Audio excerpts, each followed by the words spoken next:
merci à vous de nous rejoindre sur Monaco Info. Il est l'heure de votre JT. Voici les titres qui seront développés aujourd'hui. Il sera question de la conférence du cardinal Barbarin dans le cadre du cycle organisé par la Monaco Méditerranée Foundation. Coup de projecteur sur le club des entrepreneurs monégasques en Afrique. L'AMA, l'association monégasque de médecine anti-âge, a proposé un nouveau rendez-vous au Théâtre des Variétés sur les tendances de la longévité humaine. Et puis ce journal s'achèvera au Stade Louis II où se déroule cette semaine la 20e édition du Monte Carlo Squash Classique.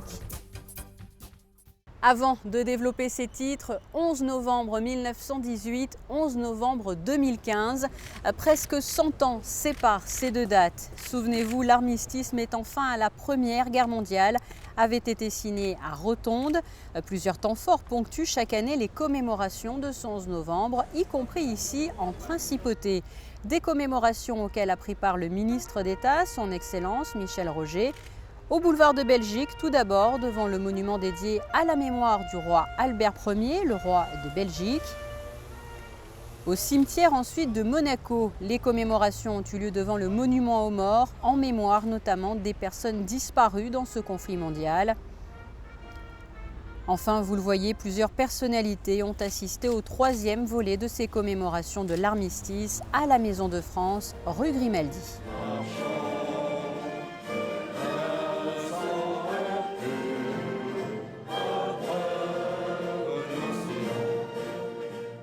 Je vous le disais dans votre sommaire, la Monaco Méditerranée Foundation poursuit son cycle de conférences. La salle Belle Époque de l'hôtel Hermitage a ainsi accueilli comme conférencier son éminence, le cardinal Philippe Barbarin.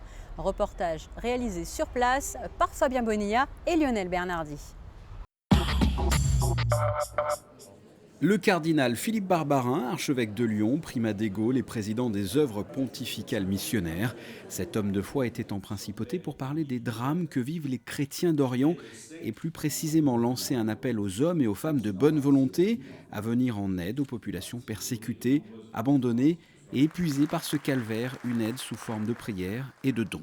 Dans les besoins qui se sont fait jour depuis que tous les chrétiens ont été chassés de Mossoul en juillet 2014, il faut qu'on subvienne à leurs besoins. Donc on a construit une église à Erbil, on a construit des écoles, etc.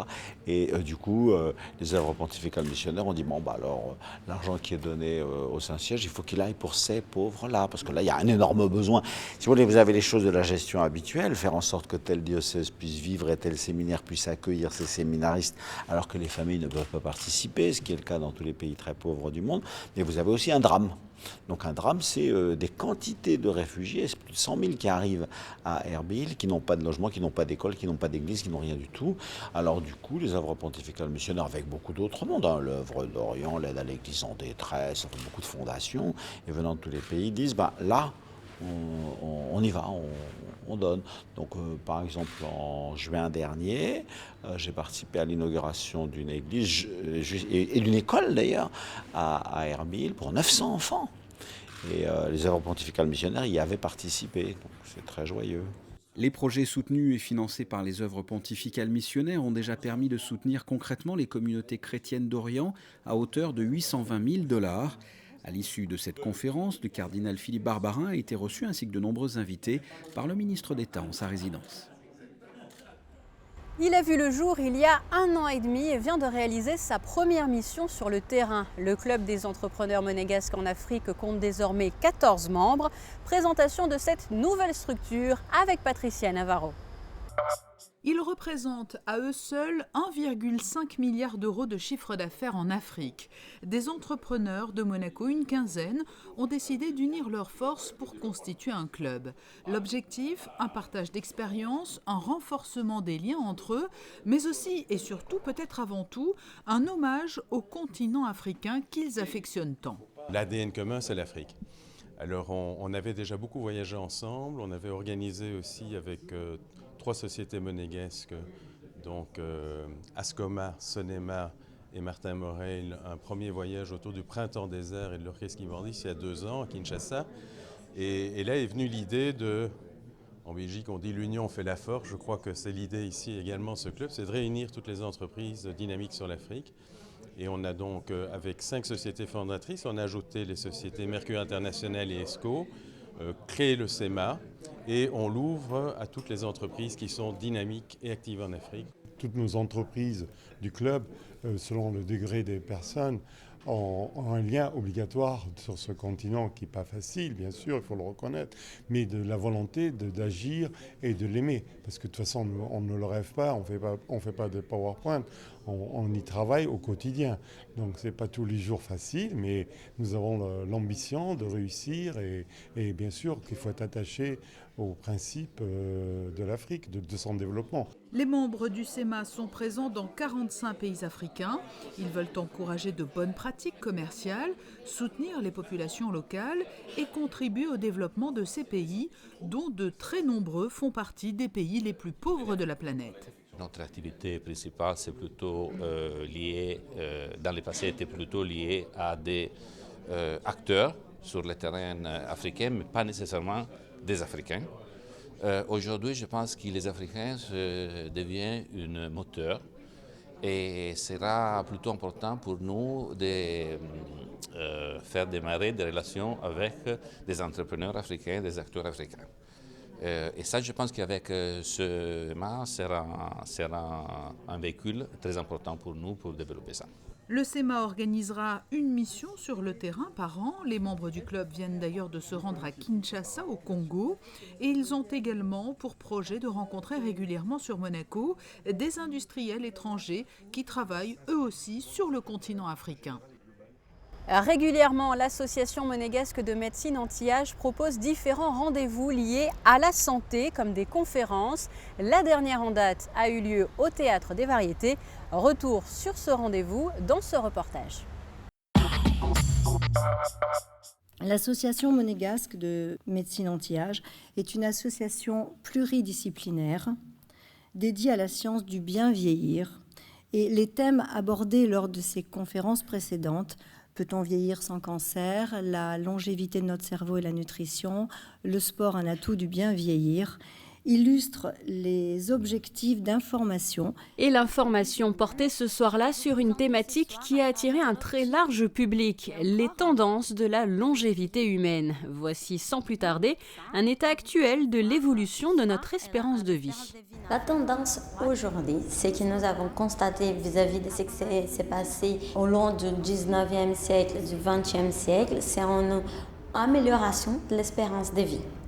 Après, dans la science, il est discuté si cette tendance, elle va continuer ou pas dans les années à venir. On peut expliquer la plupart des améliorations qu'on a eues de l'espérance de vie globale, soit dans les pays européens, dans les globes au total. C'est en raison d'une diminution de la mortalité infantile, parce qu'avant, vers 1800, 50% des enfants, ils étaient décédés avant l'âge de 10 ans. Après, cette mortalité infantile, elle a commencé à baisser et de nos jours, ça pèse presque plus dans les comptes pour l'espérance de vie. Mais aussi, l'avancée de la technologie médicale, des recherches scientifiques, les découvertes des pasteurs, tous ces facteurs ont une influence permettant l'espérance de vie de s'allonger.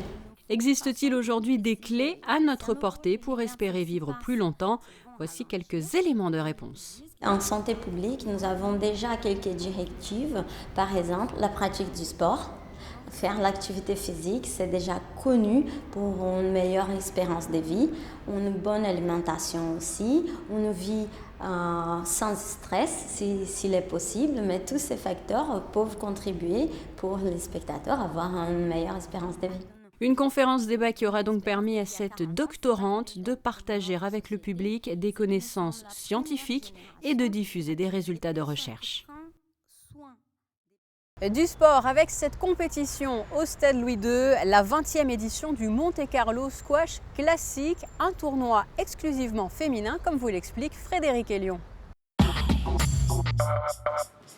C'est le sport numéro 2 en Égypte après le football, une discipline ultra médiatisée et populaire en Asie, notamment en Malaisie, un sport en plein boom aux États-Unis, avec de plus en plus de particuliers qui ont des cours chez eux.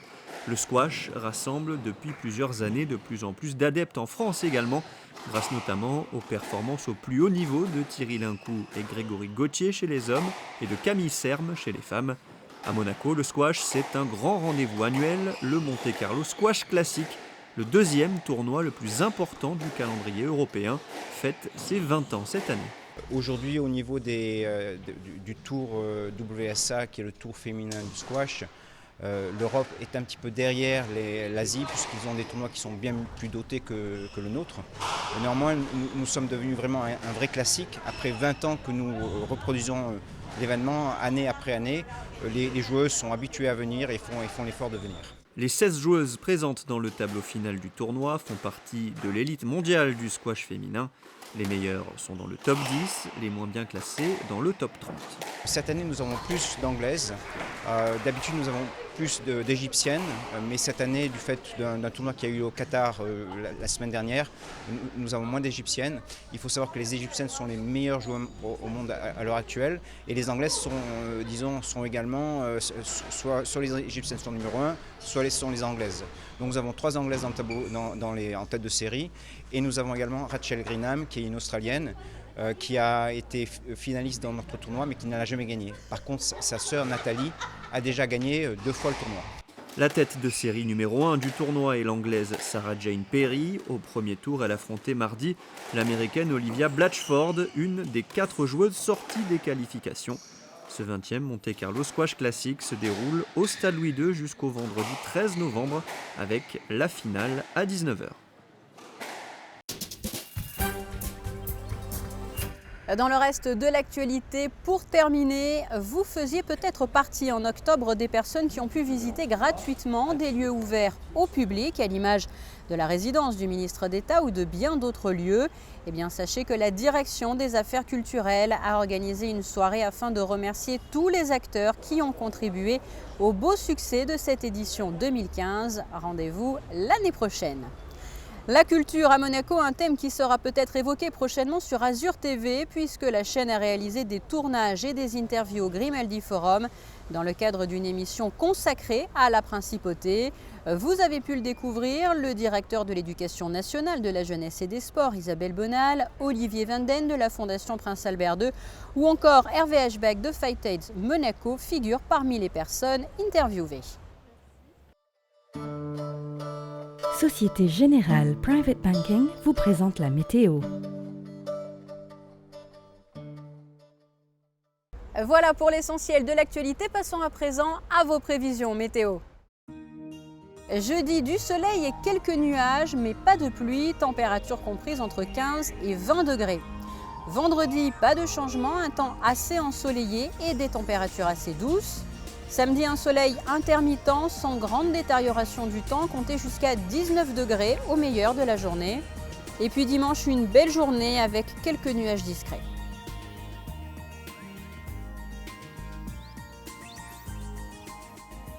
C'est ainsi que se referme cette édition. Merci pour votre fidélité. Je vous rappelle que l'actualité monégasque continue sur le www.monacochanel.mc. À très bientôt. La météo vous a été présentée par Société Générale Private Banking.